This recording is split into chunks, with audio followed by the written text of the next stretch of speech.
Welcome back to the world today, and now to the war in between Russia and Ukraine. Kyiv's security service says it has foiled a Russian plot to assassinate President Volodymyr Zelensky and other high-ranking Ukrainian officials. Two colonels in Ukraine's government protection unit have been arrested. They were accused of carrying out subversive activities against Ukraine in exchange for financial compensation. Both colonels were charged with treason. One was also charged with preparing a terrorist act. The SBU said they were part of a network of agents belonging to the Russian State Security Service. One of the tasks of the agent network was to find perpetrators among the military close to the president's security who could take Mr. Zelensky hostage and then kill him. Other targets included military intelligence head Kyrylo Budanov and SBU chief Vasyl Malyuk. VOA correspondent Anna Chernikova is in Kyiv for us. Anna, great to see you again.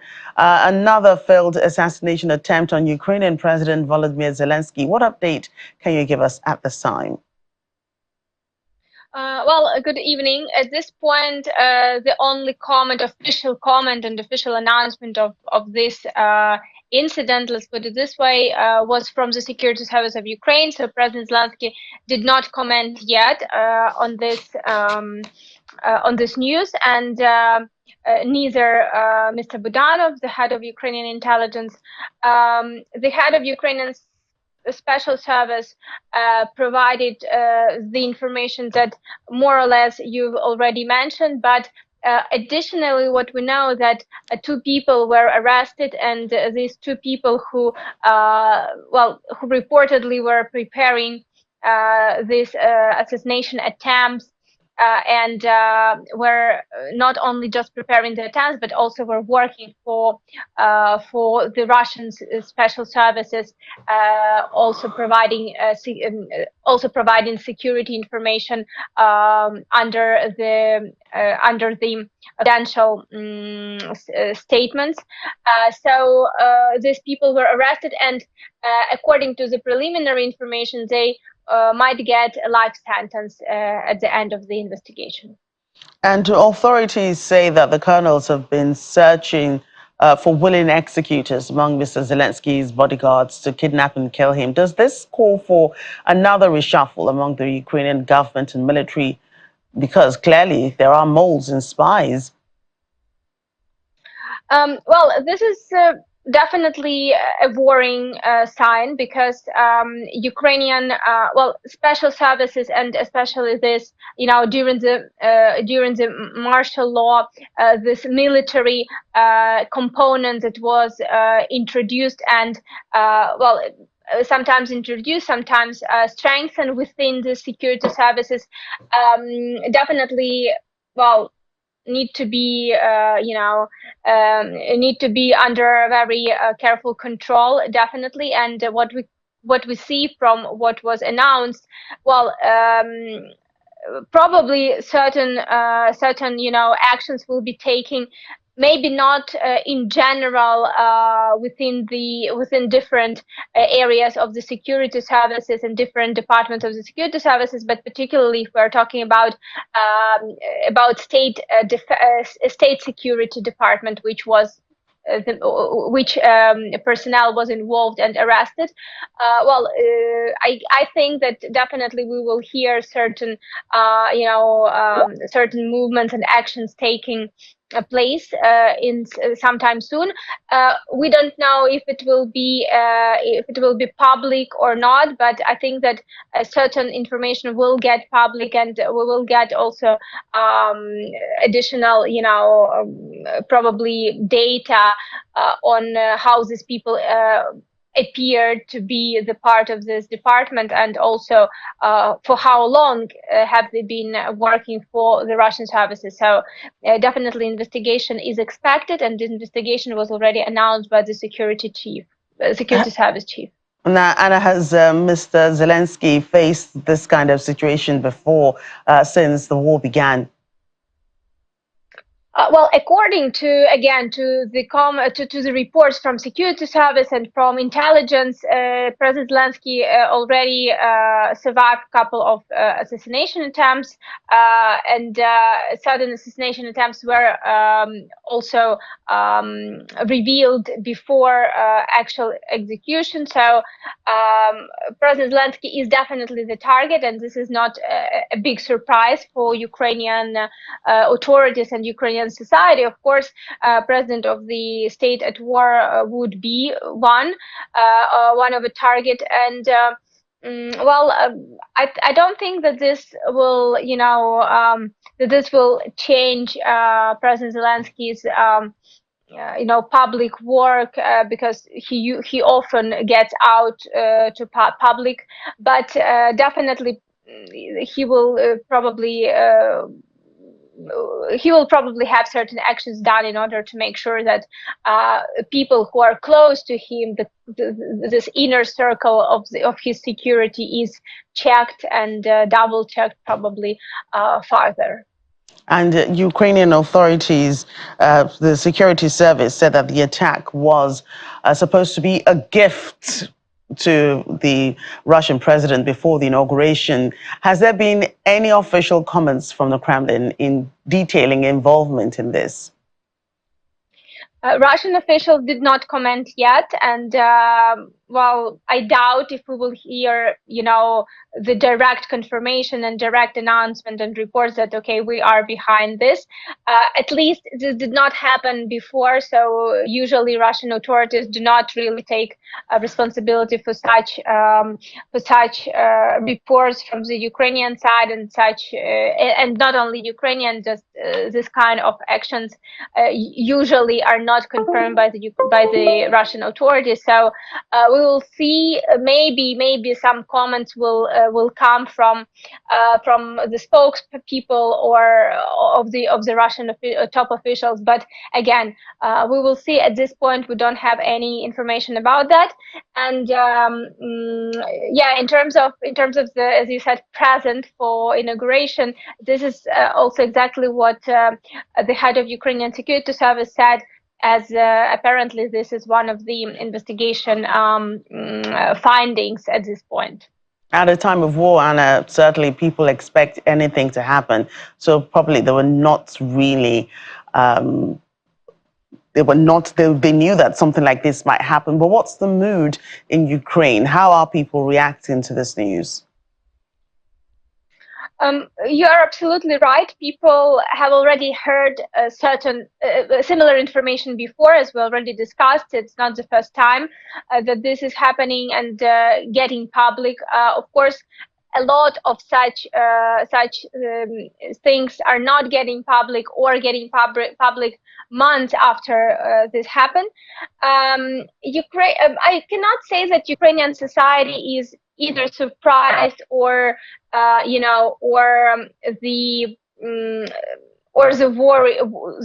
worrying mood is higher now after this was reported. It just understanding that, as you said, anything can happen, and people are ready that anything can happen, but at the same time people believe, at least a lot of people believe, that President Zelensky, for instance, would be the person to be protected the most in this country. So, but again, if something like this happens, I don't think that this would come as a big surprise, because a country at war, and the president of such country would be one of the main targets for the security service and special service of the state who is invading the country, which in this case is Russia. Well, Anna, thanks for that update. Thank you. Well, it's not just a regular Tuesday in Russia. It's the day the country gets a new president. Well, not so brand new, as it's someone they're already familiar with. Talking about Russian President Vladimir Putin, who took the oath of office and was sworn in today for a fifth term. The inauguration ceremony took place at the Grand Kremlin Palace in Moscow. It was attended by top military and political officials.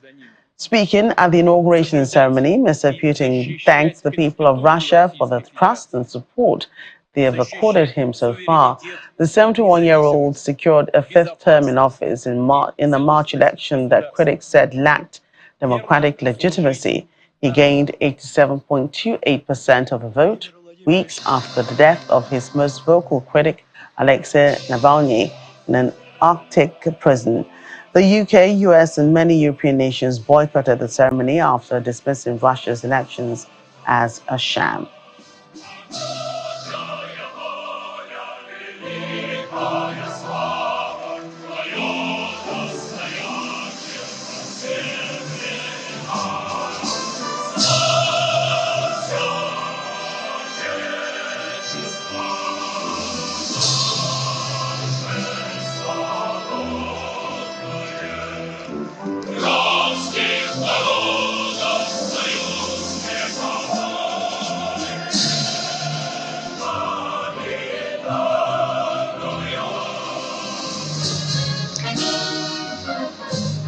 Итак, глава государства в Георгиевском зале. Вы сейчас видите его во всем великолепии. Он назван в честь ордена святого великомученика Георгия. Well, the VOA's Henry Ridwell joins us now for more. Henry, glad you could join us. Certainly, it's a big day in Russia. You've been monitoring the inauguration. What more can you tell us? Well, it's a familiar picture now, isn't it? Vladimir Putin striding purposefully along the red carpet through the gilded halls of the Kremlin and applauded by his adoring oligarchs and ministers and dignitaries as he is inaugurated for his fifth term as president, meaning he's effectively ruled Russia either as president or prime minister since 1999. I think this just shows how tightly Vladimir Putin's grip on power is in Russia. He feels that world events, and particularly the war in Ukraine, are going his way. He made that clear in his speech. And he said it was up to the West to choose between cooperation or confrontation. This inauguration ceremony happening as Russia's armed forces are about to conduct drills on tactical nuclear weapons alongside its ally Belarus. The Russian president also said that his re-election was proof that the country was on the right track and that he had great respect for the Russian troops who were fighting in Ukraine and that he would bow down before them in respect for the sacrifices that they are making. As you have said there, his main opposition figure, Alexei Navalny, died suddenly in an Arctic prison in February, which basically leaves the opposition decimated of any leadership or party or figures who might challenge Vladimir Putin's rule. His grip has slowly tightened over those past 25 years in power. And so now we have a very powerful, a very autocratic regime in power in Moscow that is determined to flex its muscle, that is doing so on the battlefield in Ukraine, and feels that its rivals, its opponents in the West don't have the confidence or the unity to confront it. So I think this represents, I think the West will see this as another dangerous moment, another slide towards confrontation, another step in the new Cold War between Russia and the West. Henry, usually at such ceremonies, it will be flooded with many world leaders, but some of the most significant world leaders from the United States, UK, and most European Union nations did not send envoys to the ceremony. The three Baltic states, Estonia, Latvia, and Lithuania, which have withdrawn their ambassadors from Moscow, ruled out attending the inauguration as well. Many wonder, what does this move signal and the general mood in Europe? I think it signals a further freezing of relations between Russia and the West. Relations have been difficult for many years, for many decades. That's very clear. But still, many Western nations would follow diplomatic protocol, would show respect to the Russian president, and would send their ambassadors along to inauguration ceremonies like this. as a mark of normalized relations between countries. I think the fact that so many Western nations have chosen not to send their ambassadors demonstrates just how difficult relations are now.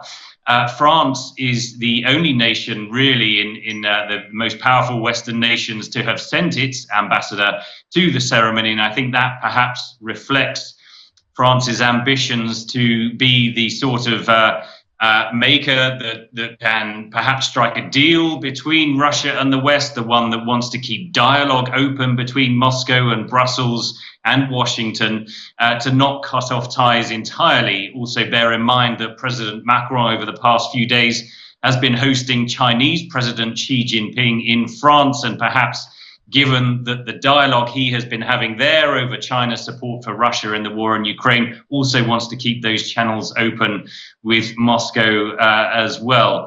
But given the nature of the war in Ukraine, given that Europe and the United States are giving increasing number of weapons to Ukrainian armed forces, and given that Russia is dug in and is making, in some cases, progress on the front lines, those diplomatic channels, those diplomatic relations are becoming ever more strained.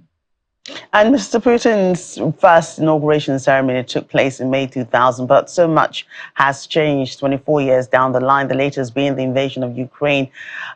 You mentioned Vladimir Putin having a grip on power, over 2 decades. Is that what he has going for him? Or do you think that people are beginning to be confident that he can actually lead the country? I think it shows that many Russians just can't imagine life without Vladimir Putin. As you say, he's been in power for the last 25 years. His grip has tightened in that time, and people have become generally more prosperous under his rule, thanks in large part to an expansion of industries like oil and gas, and the expanding number of customers he's had for those products over the years in the West, and risingly in China and India as well.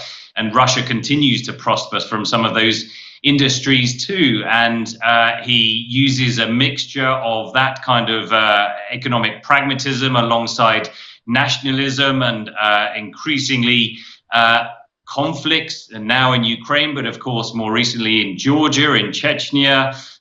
His outreach of Russian armed forces into other places, including Syria, the Middle East, and Africa as well, of course, has expanded Russia's global footprint. And I think he will claim that he has made the Russian people proud to be Russian again in that quarter of a century after the turmoil that they went through at the end of the Cold War and the end of communism and those difficult days of hyperinflation in the 1990s. He has perhaps brought some stability domestically to Russia. Now, that stability may seem, rock solid at the moment when we look at these pictures of him being inaugurated in the Kremlin to adoring fans.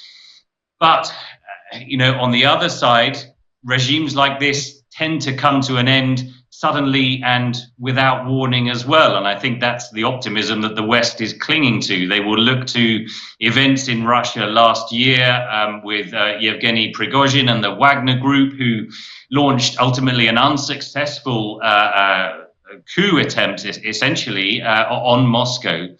And that underscores that perhaps below the surface, what we don't see from pictures like that coming out of Moscow is that generally things aren't 100% content, that people do recognize that there are problems in Russia. I think with mounting casualties in Ukraine, and if the West does keep up its support for Ukraine, and with casualties estimated at a minimum of 150,000 Russians dying in Ukraine in the past 2 years, there are questions over how long President Putin could maintain that level of losses in the country. So there are challenges ahead for him. At the moment, he's managing to sustain it, partly with the help of countries like China, especially, and India. But with other challenges on the horizon, with a US election at the end of the year, there are many unknowns ahead. So as he is inaugurated for his 5th term, another 6 years.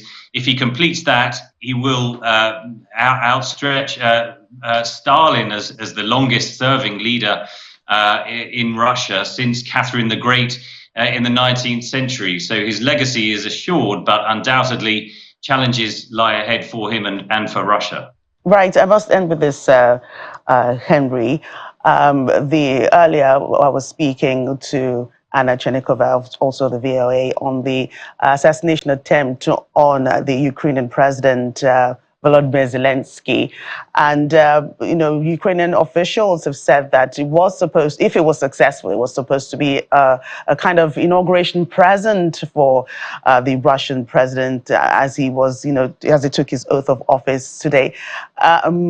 Russia has not really said anything about this in your coverage of today's inauguration. Have you heard anything? Has Russia even hinted that, they might have been behind this assassination attempt? No, and I think it would be very unlikely for Moscow to try to claim any responsibility or to give any credit to those rumors or to those claims by Kyiv, even though Kyiv insists, that this is true and that this was a Russian-backed attempt by Ukrainian officials, an attempted assassination. I think that generally follows, Russia's playbook over the past 10 years. If you look at their tactics ever since the invasion of Crimea back in 2014 and the denial of involvement, and you remember those little green men, as they were nicknamed, those effectively Russian soldiers without any insignia that allowed Moscow to claim that they had nothing to do with this, that it was a sort of homegrown attempt at throwing out Ukraine from Crimea. And we've seen those kind of hybrid war tactics ever since. And it's been very clear ever since February 2022 and the invasion of Ukraine that taking the head of Ukraine, taking Volodymyr Zelensky, his assassination has been a target of the Kremlin ever since those very early days of chaos in Kyiv in the late days of February 2022. But I would be very surprised if Russia or the Kremlin claimed any responsibility for this latest attempt. Right. Henry, thank you. Good to be with you. Russia is certainly taking no chances as its troops have started preparations for missile drills near Ukraine. This is not the regular drills, as they are simulating the use of tactical nuclear weapons in response to threats by Western officials. Last week, French President Emmanuel Macron refused to rule out potentially deploying French troops should Kyiv request them.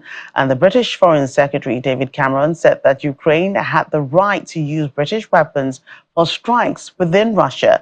But Kremlin spokesperson Dmitry Peskov said these statements by France, the UK, constituted a completely new round of escalation of tension and signals readiness for direct confrontation with Russia. Both the British and French ambassadors in Moscow were summoned on Monday. The tactical nuclear weapons drills were ordered by Russian President Vladimir Putin. They were expected to take place in the near future and would involve missile formations as well as air and naval forces.